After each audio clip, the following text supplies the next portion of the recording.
साल के बेटी की हत्या के मामले में चर्चा में आई सूचना सेठ की मुश्किलें अब बढ़ गई हैं। गोवा की एक अदालत ने सूचना सेठ की पुलिस हिरासत 5 दिन के लिए बढ़ा दी है। नमस्कार, आप देख रहे हैं जनभावना टाइम्स। आपके साथ मैं हूं अंकिता। अपने ही बच्चे के कत्ल के सनसनीखेज मामले में सूचना सेठ अब मुश्किल में आ चुकी है। दरअसल कातिल मां ने अभी तक हत्या और इसके पीछे के मकसद के बारे में कोई खुलासा नहीं किया है। ऐसे में सेठ का मेडिकल कराने के बाद पुलिस ने उसे पणजी कोर्ट में पेश किया। सोमवार को उसकी 6 दिन की पुलिस हिरासत खत्म हो रही थी, लेकिन पुलिस आगे भी उसकी रिमांड चाहती थी। पुलिस ने अदालत से और रिमांड की मांग की, जिसे अदालत ने स्वीकार कर लिया और फिर सूचना सेठ को 5 दिन के लिए पुलिस हिरासत में भेज दिया गया है।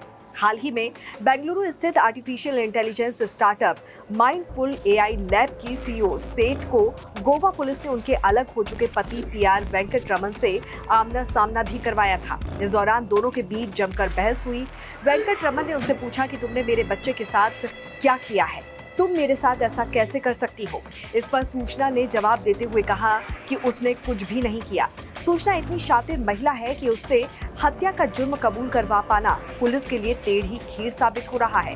अब तक हुई पूछताछ में सूचना ने अपने बेटे के कत्ल से भी इनकार किया है। पुलिस को दिए बयान में उसने अपने बेटे की हत्या की बात कबूल नहीं की है, लेकिन अपनी बाई कलाई काटकर आत्महत्या करने के प्रयास की बात उसने स्वीकार की है। सीईओ ने कहा कि जब उसका बेटा गोवा के सर्विस अपार्टमेंट में जीवित था, तब वो सो रही थी और जब वो जागी तो बच्चा मृत पाया गया। वहीं पोस्टमार्टम रिपोर्ट के मुताबिक बच्चे की मौत गला घोटे जाने या फिर सांस रोके जाने की वजह से हुई है। इस खौफनाक घटना का खुलासा 8 जनवरी को हुआ, जब गोवा से बेंगलुरु जाते समय रास्ते में सूचना को गिरफ्तार किया गया।